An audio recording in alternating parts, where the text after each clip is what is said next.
Welcome to the Not Old Better Show. I'm your host, Paul Vogelsang. You know, you can do yoga at any age. Really, it's just a matter of picking what type of yoga you do and working within your abilities. It might even help you age better, keeping you flexible and building strength through low-impact moves. Our guest today on the Not Old Better Show, Linda Stern-Lang, will tell us all about the benefits of yoga, answering all of these questions as part of our Smithsonian Associates Art of Living series. So, you may have heard that yoga can increase flexibility and strength and even reduce back pain and help with sleeping.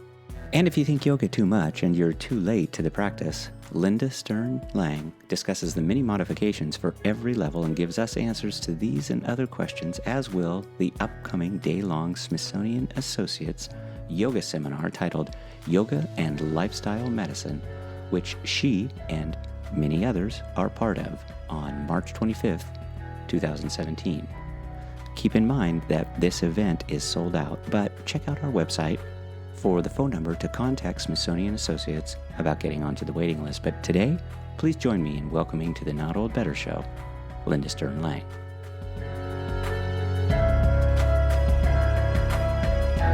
We are with Linda Stern-Lang. Linda is the Director of Therapeutic Yoga of the Greater Washington Association of Yoga Therapists. Linda is also here today talking about the event at Smithsonian Associates coming up March 25th. It's an all-day event starting at 9:30, going all the way till 4 o'clock. It's at the Ripley Center in Washington, D.C. Linda Stern-Lang, welcome to the show. Thank you, Paul. It's very exciting to be with you. Well, I'll tell you, it is very exciting personally to have you here. I am somebody who really likes to kind of stay fit, both mentally and physically. I have my own form of stretching and yoga that I do each day.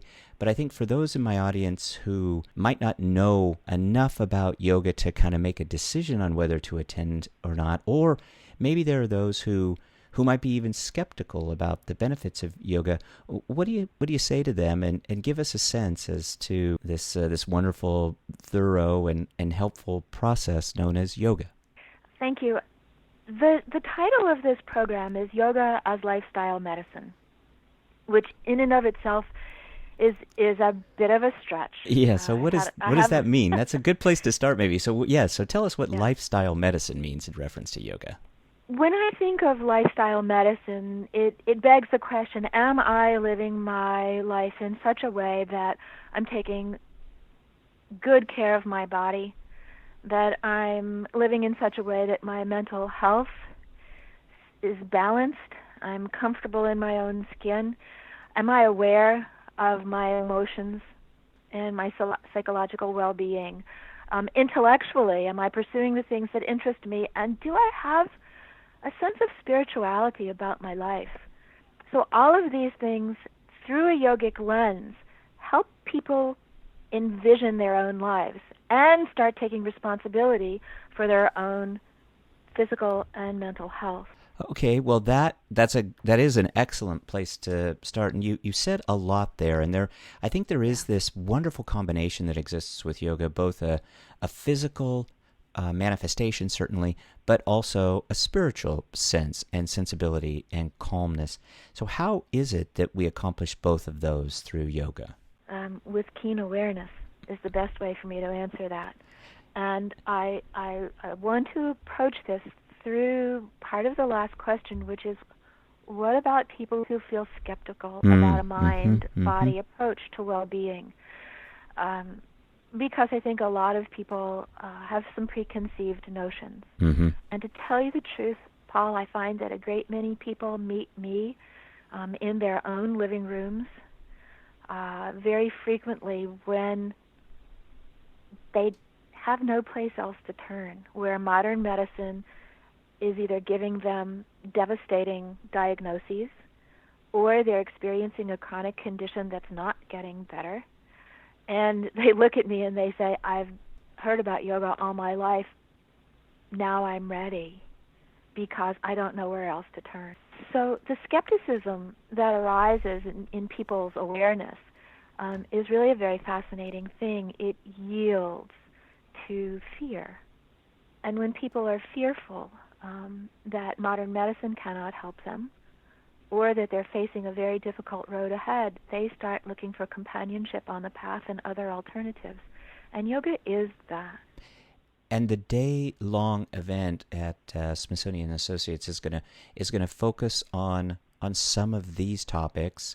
It's very evidence-based, though, which I think is interesting, and I think may give people a sense of maybe confidence about what yoga might offer therapeutically. And I think the idea of sharing on that day evidence of work on posture and breathing and then, as you suggest, meditation and emotional well-being, that's all combined here. And so I think it's a really interesting day, almost designed for people who might be on the on the path towards something different in terms of their own health care. Very much so.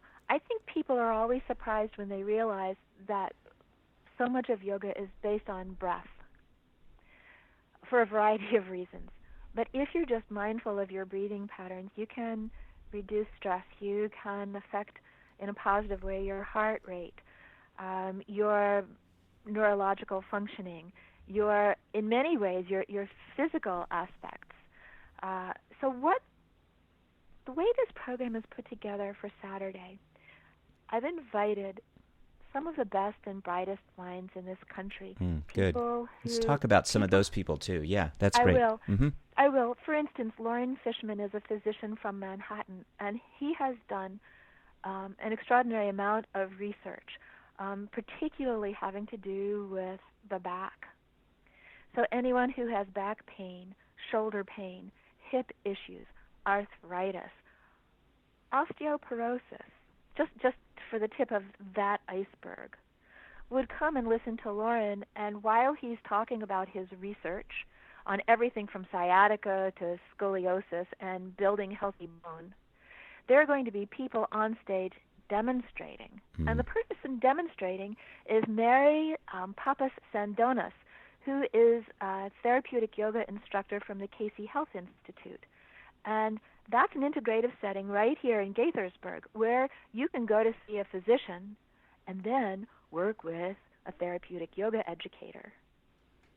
And that's Gaithersburg, Maryland. And yes. and so Lauren will be there. Lauren will be there, yes. And so I'm really curious. So the breathing and the posture, the back work, that's all we're going to see demonstrations of that we literally can then apply to ourselves the very next day.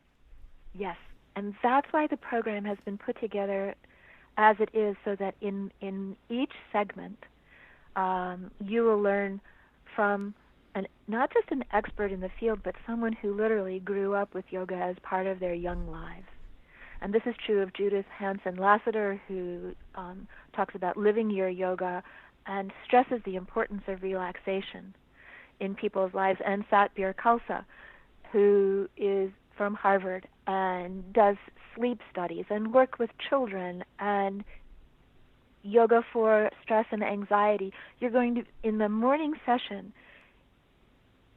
you'll have a very clear analysis of what might be the best yoga prescription for you, which gets back to that yoga as lifestyle medicine. So what would I prescribe for you, Paul, as a yoga practice, as a breath practice, as a meditation practice? What we would do together is what people are going to be seeing, not just from those three speakers, but there are panelists and presenters in the afternoon as well, who will carry this further out of the scientific research more into everyday applications. And it will be open for discussion with the audience, so people can really get answers to their questions.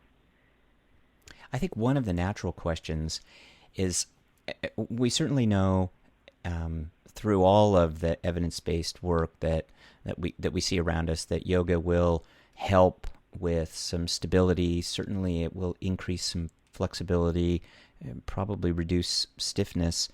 This mental part of it, though, I think is important. And so I'd like to have you focus on that a little bit more and tell us when the body is working at increasing flexibility, what is the mind really doing? How are you educating the mind at that point to become both more stable and happier and more enlightened and aware? It's a very fascinating way to pose that question. On the subject of flexibility, what's most fascinating to me about teaching yoga therapeutically is the relationship that we cultivate with our students.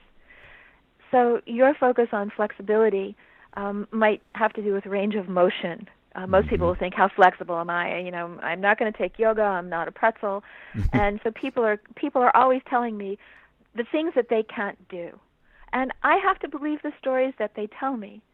So the flexibility that I look for in a person is their ability to then follow me through a physical practice that's built progressively, where they can discover that the story that they're telling me about a lack of flexibility, let's say, in reality, they're far more flexible than they think they are. So the part of the teachings has to do with encouraging people to be more flexibility with their view of themselves. There's a self-critical nature that comes to the yoga mat or the dining room table or wherever we're practicing. So the flexibility is multifaceted.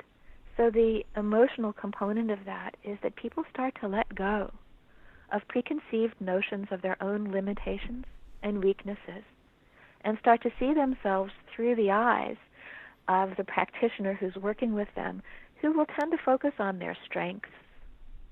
That's fascinating. We're with Linda Stern-Lang. Linda is here today talking to us about the upcoming Smithsonian Associates program on March 25th. It's a day-long event on yoga, on specifically yoga as a lifestyle medicine. And we're talking a little bit about the state of mind that comes with the practice of yoga, that there's both a physical component, certainly, as well as a very much one that is tied to the brain. And so I think, Linda, for my audience, there's a lot of discussion about brain science and cognition and hand-eye coordination. Some of this work that's being done physically, some of this work that's being demonstrated on stage during the day-long event is going to actually stimulate the brain in ways that could allow for maybe a way of putting this is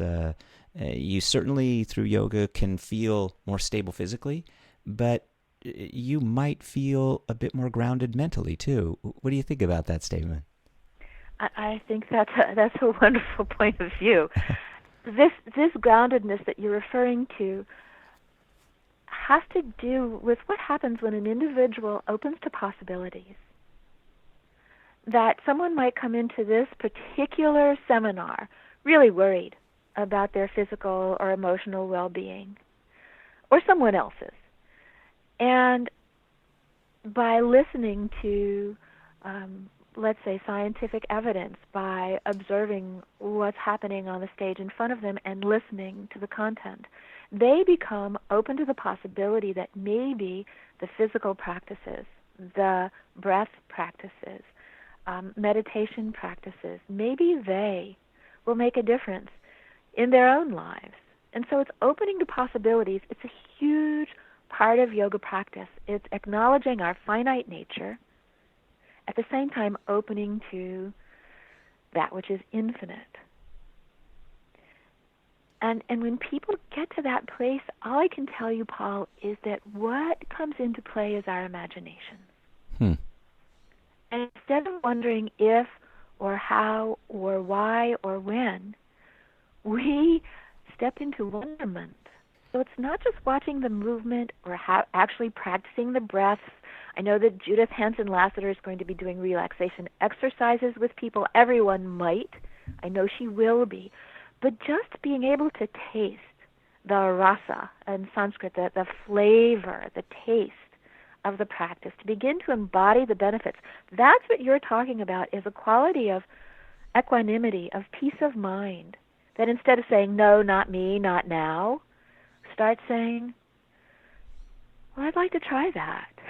That felt really good to me. Mm-hmm. Well, we are going to speak with Linda more in the coming months about yoga for seniors, about some of the calendar work that Linda and her organization do, certainly about some of the directories that Linda is very responsible for in providing on a kind of a local basis about resources. But getting back to the day of the event, March 25th, for those in my audience who might be not as ambulatory, and I'm thinking about this right now because I'm kind of tending to my own parents. My mom just had knee surgery. We've all seen kind of different yoga positions, and you use the word pretzel. I think that's always an interesting way to put the twisting that we might do. But I've seen this chair yoga. Will my audience be comfortable if they're not as maybe not as ambulatory as some? Will they be able to almost get a sense as to how to practice yoga maybe from the chair to kind of start with? Yes, and what's really fascinating here is that I work with people of varying strengths, and when we do chair work, especially with people who are able-bodied, I ask them to take a seat, and they don't want to work in chairs. They don't realize that it's actually more difficult sometimes to do some of the practices while you're seated. But the purpose of having demonstrations on stage is so that, let's say you have arthritis, you're preparing for, or you're recovering from surgery, you'll be able to see on stage seated practices. I've worked with people in wheelchairs.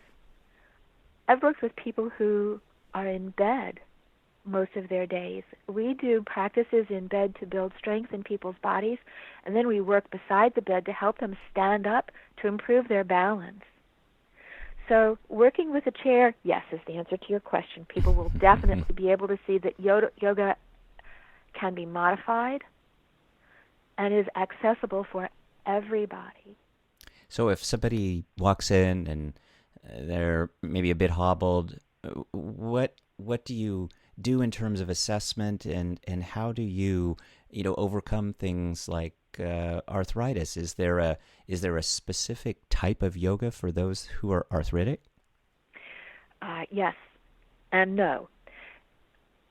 There are two speakers who are going to focus on arthritis. One is Lauren Fishman, who's written an exquisite book on yoga for arthritis, and I use his books. They're like my Bibles. And so if people are interested and they're not going to be able to make it to the program, I encourage you to look up Lauren Fishman's writings and select a book that has your name on it, because you can see all the modifications in his book, and they're online. Stephanie Munaz is a PhD who did research at Hopkins on arthritis, and she's actually started a nationwide program that is growing like wildfire, yoga for arthritis. And it's the same yoga practices, to tell you the truth, Paul, that I do with a variety of other people. It's the way in which it's practiced. So let's say you have painful joints in your hands and fingers, that your wrists and your elbows are weak and you have shoulder issues.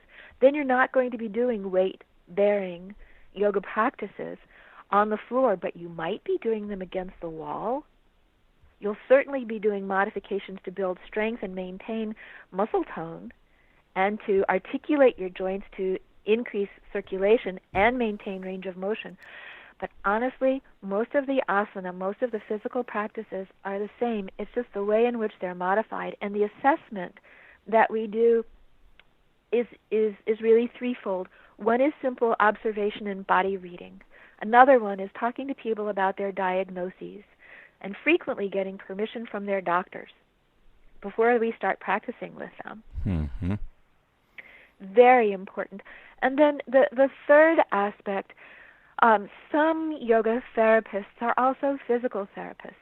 Some yoga therapists are physicians and nurses.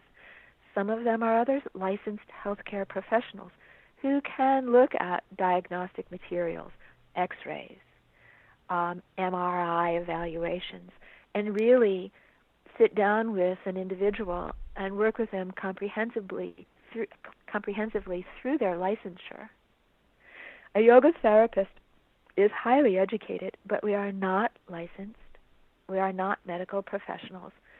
We're yoga teachers. So what we bring to the mat is the capacity to modify and make accessible whatever practices are going to be most safe for each individual.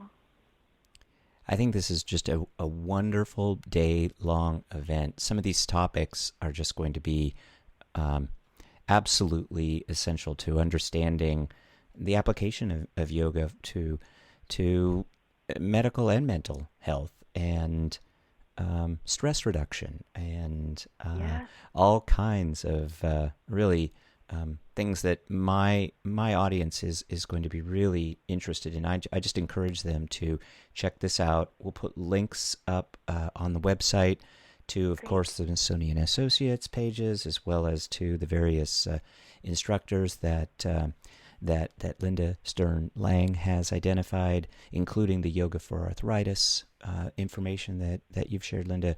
Linda, I thank you so much for joining us today. I think this is really going to be a great program again on March 25th. It's a day long. We just really appreciate your time. But I certainly want to give you the last word. Anything that I've omitted that really we need to talk a little bit more about right now?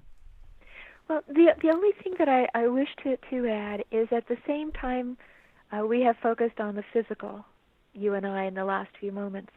There are just going to be part of these presentations and lunch table discussion groups on topics from PTSD, trauma-sensitive yoga, yoga and addictions, yoga for chronic pain, which is incredibly important now given the use of opioids.